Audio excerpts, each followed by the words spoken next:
Banco do Brasil ou Bradesco? Qual seria a melhor ação para comprar nesse momento? É sobre isso que a gente vai tratar nesse vídeo. Vem comigo. A você que está chegando agora, seja muito bem-vindo. Meu nome é Luan, consultor de valores imobiliários, e neste canal eu te ajudo a alcançar a liberdade financeira. Falando de liberdade financeira, a gente não pode deixar de falar sobre o setor financeiro na Bolsa de Valores. Aqui no Brasil, um dos setores que mais paga dividendo, especialmente o segmento bancário. E o Brasil, ele é notável no setor bancário, no segmento bancário, porque não só pelos altos dividendos, mas porque é um setor que lucra muito. É muita grana, vários bilhões de reais aqui no Brasil. Isso acontece porque nós temos ainda um setor bastante oligopolizado, ou seja, um mercado concentrado em poucas instituições financeiras, diferentemente, por exemplo, dos Estados Unidos, onde a gente tem uma pulverização maior do mercado, um mercado mais fragmentado. As empresas não ganham tanto dinheiro individualmente falando, proporcionalmente. Aqui no Brasil não. Você tem o Itaú lucrando vários bilhões, Banco do Brasil, Bradesco aqui também. Para o investidor isso é bom, porque ele consegue acompanhar essa evolução do setor financeiro no Brasil. E não só isso, o Brasil é um país marcado por juro muito alto, como a gente vai ver aqui. Isso favorece os bancos até certo ponto, porque juro muito alto também gera o quê? Gera o problema da inadimplência generalizada. O pessoal não tem como pagar juro muito alto também, além daquilo que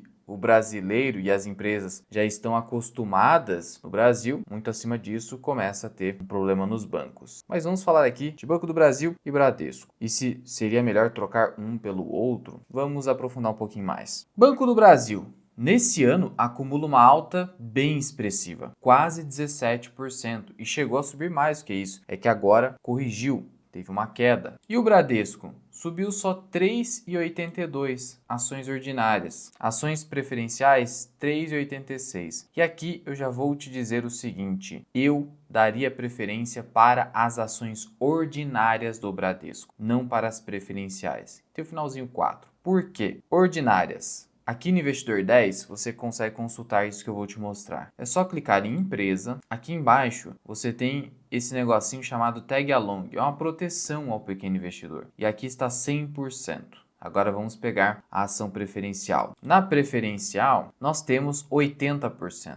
Menos. Sendo assim, a proteção é menor ao pequeno acionista. E a liquidez da preferencial é de 565 milhões por dia, muita liquidez. Só que a ordinária tem uma liquidez de quase 100 milhões, suficiente com 100% de tag along, e é mais barata ainda por cima, pagando dividend yield até maior. Por isso, esqueça do seu filtro a BBDC4, foco na BBDC3. Seja essencialista, faça o filtro, escolha a melhor para qualquer caso, na verdade, salvo investidor institucional que precisa da preferencial ou em virtude de você, eu quero mais liquidez por conta de opções, mas aqui tem bastante liquidez. Então não vejo muita necessidade de você buscar a preferencial sacrificando tag along e também um pouco mais de dividend yield. Mas recapitulando, Banco do Brasil subiu mais. Isso sinaliza o seguinte, no primeiro momento. A ação subiu mais, quer dizer que ela estava mais barata. Verdade, ela estava mais barata. Mas depois que subiu, será que ela continua mais barata? Porque depois que algo subiu muito de preço, pode ser que não esteja mais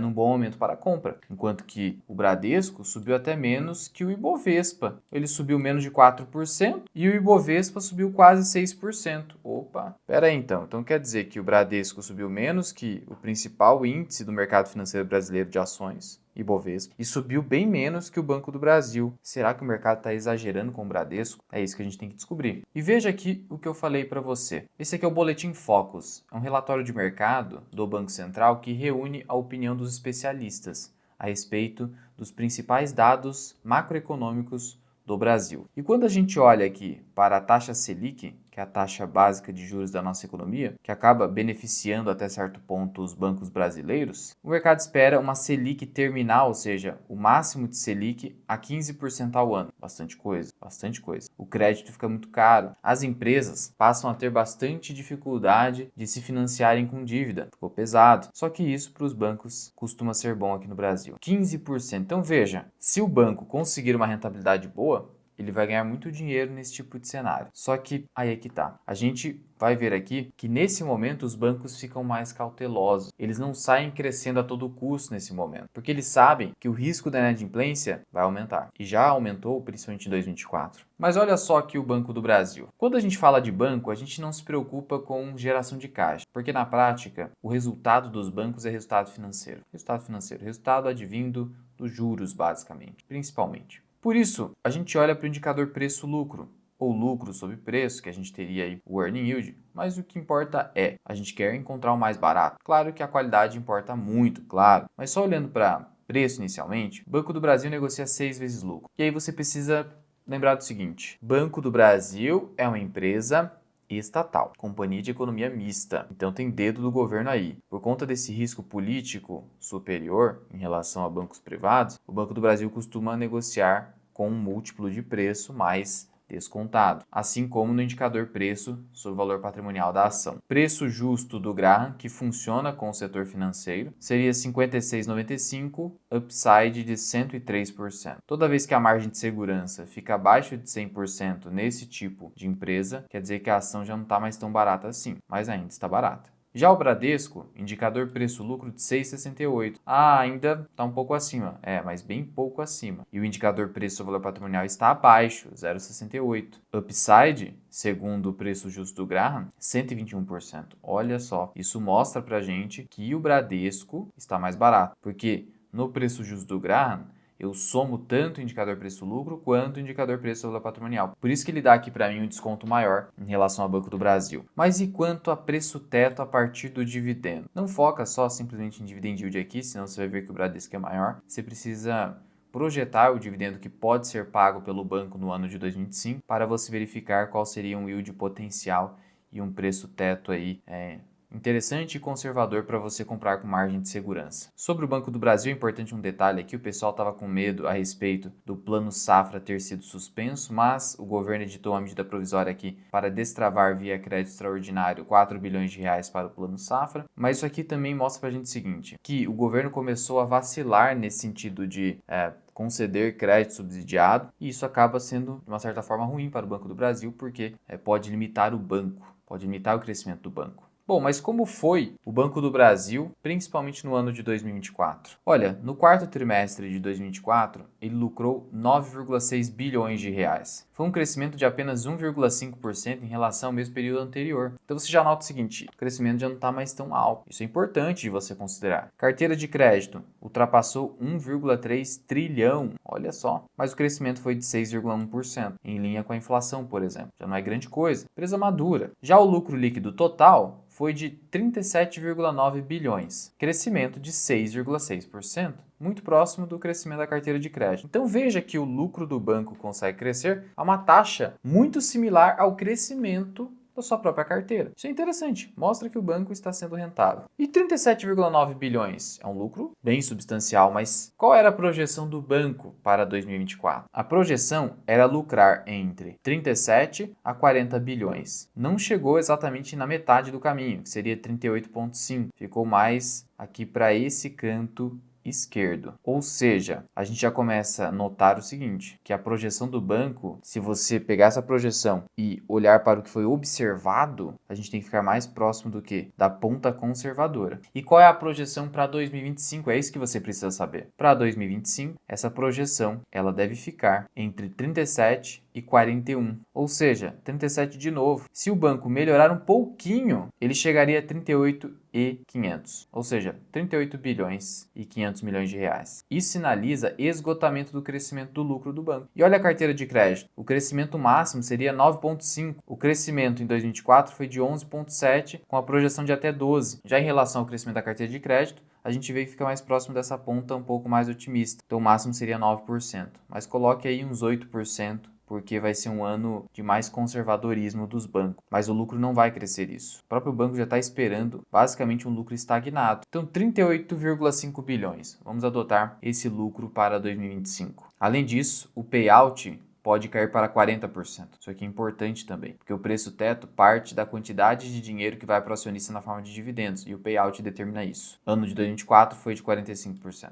O que a gente faz então? Clicamos de novo em empresa aqui no Investidor 10, olhamos para a quantidade de ações, colocamos aqui 38 bilhões e meio, eu vou simplificar esse número para 38.500 e vou dividir por 5.730. Eu tenho 6,71 de lucro por ação e eu vou aplicar uma taxa de 40%, 2,68. Só que temos o efeito do JCP, 15% de imposto. Então vamos puxar um pouquinho para baixo esse número, 2,60. Precisamos ser conservadores, como os bancos serão nesse ano de 2025. Então, 2,60 por ação. Quanto que o acionista ganhou em 2024? 2,60. Pô, Luan, dá para esperar um pouquinho de crescimento? Ah, mas o payout vai cair para 40. Então, 2,60 já estaria bom, inclusive. Olha só. E eu quero 9%. Não quero menos do que 9% em Banco do Brasil. Afinal de contas, estamos com um juro aí indo para 15%. Não dá para ganhar menos de 9% hoje. Então, eu divido por 9% e chego a 28,88. Ou até 29. 29. Veja, R$29 seria um preço hoje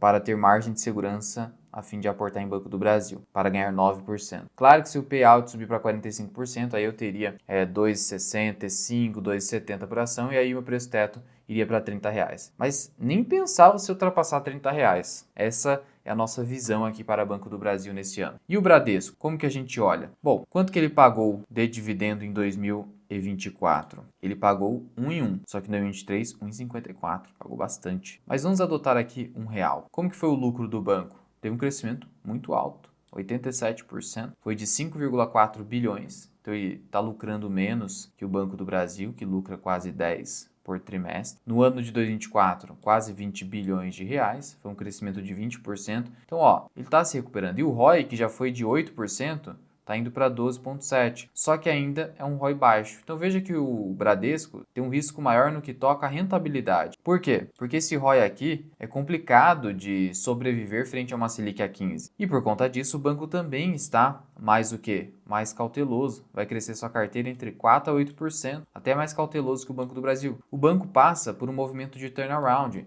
Então ele está mais cauteloso, reduzindo o custo, se tornando menos burocrático, isso é importantíssimo, já que o Bradesco ainda está, digamos assim, atrasado em relação ao avanço tecnológico, é um dinossauro, precisa passar por isso. E aí você precisa considerar também que esse ROI ele é impactado positivamente pela operação de seguros do Bradesco. Olha o ROI da operação de seguros, 25%. Então, é preciso considerar que isso aqui impacta muito de forma positiva na parte bancária, na parte de crédito do banco. O crescimento da carteira de crédito foi o quê? De 11,9% no ano. Olha, em linha com o Banco do Brasil. Veja que eles estão bem páreos aqui em termos de crescimento da carteira de crédito. Então, o que o Bradesco peca ainda? Rentabilidade, mas vem se recuperando. Então, os números estão melhorando no Bradesco, mas ainda assim, o mercado segue desconfiado, por isso que ele apanhou mais, não subiu tanto em 2025 até agora. Payout do banco tem sido acima de 30%. E atualmente está na casa dos 60%, 62%. O banco aqui ele não traz projeção de lucro líquido, assim como o Banco do Brasil. Nesse ponto, o Banco do Brasil é mais transparente. Mas isso aqui é uma prática já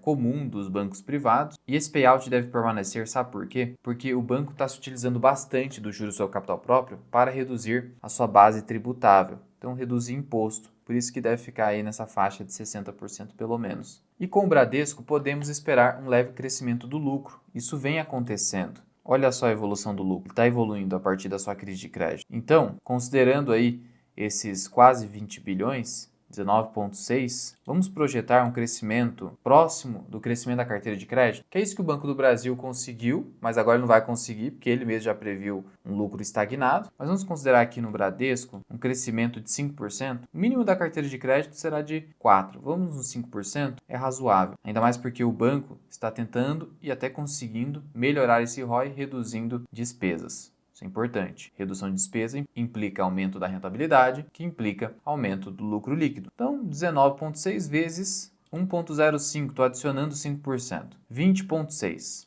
Vamos arredondar para 20,6. Ou seja, o banco ele aumentaria o seu lucro em 2025 para 20,6, ou seja, mais R$1 bilhão. Você acha razoável? Deixa aqui embaixo nos comentários. E antes da gente chegar no preço teto aqui de Bradesco, eu quero te convidar a conhecer nosso treinamento Segredos Bilionários por apenas R$47 Não é por mês não, é só R$ 47.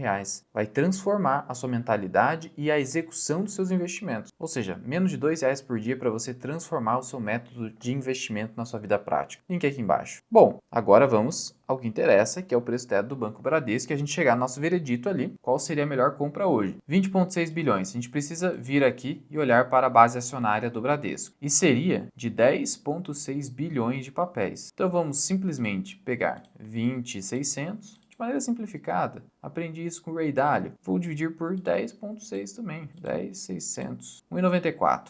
1,94. Vou aplicar o payout, 60%, que é o que a gente combinou ali como razoável. 1,16.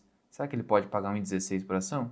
Vamos puxar um pouquinho para baixo? 1,15. 1,15, ele pagou 1,1. É razoável, dá para pensar dessa forma. Claro, tem o efeito de JCP, ele paga JCP mensal. Então vamos colocar aqui 1,10. 1,10 tranquilo. Só se ele reduzir muito o payout, mas não tem nenhuma sinalização nesse sentido, porque como eu disse, ele está utilizando bastante JCP nesse sentido. 1,10. 1,10. Se eu dividir 1,10 por 9%, que é a mesma coisa, R$ 12. R$ 12. Olha só, eu consigo até mesmo exigir aqui 9% se o banco pagar só R$1, que foi o mesmo dividendo pago em 2024. Se eu dividir por 9%, eu chego em 11,11. Esse aqui é o preço teto mais conservador que você poderia fazer com o BBDC3. Ou seja, abaixo dos R$11, o Bradesco oferece aí pelo menos 9% de yield com certa tranquilidade hoje. Sendo assim, a gente viu que hoje o Bradesco ostenta um preço mais interessante que o Banco do Brasil. Então hoje a gente vê que em termos de valuation, o Bradesco ele está mais interessante, até produzindo uma expectativa de retorno superior. Por quê? Mesmo que o dividend yield dos dois bancos fiquem páreos, em 9%, como o Banco do Brasil não está tão barato quanto o Banco Bradesco, o Bradesco pode se valorizar mais. E aí você tem no retorno total a valorização mais o dividendo. No total você tem algo maior. Claro que não tem nenhuma garantia de que isso vai acontecer, você está trabalhando com renda variável, a gente trabalha com juízo de probabilidade. Mas e a pergunta que nós também fizemos aqui nesse vídeo no começo? Vale a pena trocar um pelo outro? Antes de responder essa pergunta, eu quero tratar de uma dúvida que até um cliente já me perguntou: Luan, o Revar, aquele programinha da Receita para cálculo de imposto de renda na Bolsa de Valores, ele vale a pena? Olha, ele pode até valer a pena, mas com muita limitação. Ele só vai calcular o imposto a pagar do mercado à vista de ações. Ele não vai te trazer, por exemplo, opções, para quem gosta de opções, mercado a termo, custódia remunerada, ou seja, aluguel de ações. Então ele se limita ali só ao mercado à vista. E além de tudo, o Revar não te traz informações indispensáveis para a declaração do imposto, porque uma coisa é pagar o imposto, outra coisa é a declaração. Não traz a posição do ano anterior para você fazer a declaração. Então o Revar ele é limitado, mas eu tenho uma solução para você, que é o aplicativo da Grana, que é indicado pela B3 e é um aplicativo bem completo. Porque aqui você supre todas essas falhas do Revar. Aqui você vai declarar o seu imposto de renda em menos de 5 minutos. E a gente está se aproximando disso. E além de tudo, ele calcula, ele vê a compensação, ele mostra para você quanto que falta para você superar o limite de isenção de R$20 mil no único mês. Então ele automatiza tudo, calcula tudo certinho, é muito tranquilo. Indicado pela B3. Então ao invés de você ter que ficar ali se preocupando tanto com o Revar, e outras ferramentas aí eventualmente, consolida tudo num lugar só. E isso você tem o Grana. Portanto, vou deixar o link aqui na descrição e no meu comentário fixado para testar o Grana. Para baixar é de graça, mas para se beneficiar de todas as ferramentas, você tem que assinar o plano Mais Grana, que é o mais completo de todos. E aí você vai ganhar 25% de desconto usando o cupom Mirai, link aqui embaixo. Concluindo, vale a pena fazer alguma troca estratégica Banco do Brasil e Bradesco? Se você tem os dois bancos na carteira eventualmente e você comprou há pouquíssimo tempo, sendo que você não tem uma grande diferença de lucro entre eles, não faz muito sentido fazer essa troca, porque os dois bancos ainda estão baratos, Bradesco estando um pouco mais barato. Agora, você que já carrega Banco do Brasil faz tempo, a gente viu que o Banco do Brasil vai ter um esgotamento de lucro nesse ano, vai ficar estagnado, o Bradesco deve continuar evoluindo um pouco mais. Se você já acumulou muito lucro e quer fazer um mero rebalanceamento, isso é possível de ser feito, é até razoável de ser feito, mas um pequeno, eu só estou aparando um pedacinho das minhas flores para jogar aqui no outro local onde eu tenho expectativa de retorno maior. Mas sempre com estratégia, sem pagar imposto à toa, nada nada de ineficiência fiscal na sua carteira? Claro que não. Sendo assim, eu não pensaria em zerar a posição de um e passar para outro. Não, fazer uma pequena paro, jogar para cá, onde eu tenho expectativa de retorno maior, tanto no dividendo ali, que pode ficar 9% pelo menos, mas também de valorização com a recuperação do Bradesco. E você que quer aprender a como escolher ações do setor bancário na prática, analisando todos os seus indicadores, eu tenho um vídeo aqui que é de graça, corre lá que a gente se vê em breve.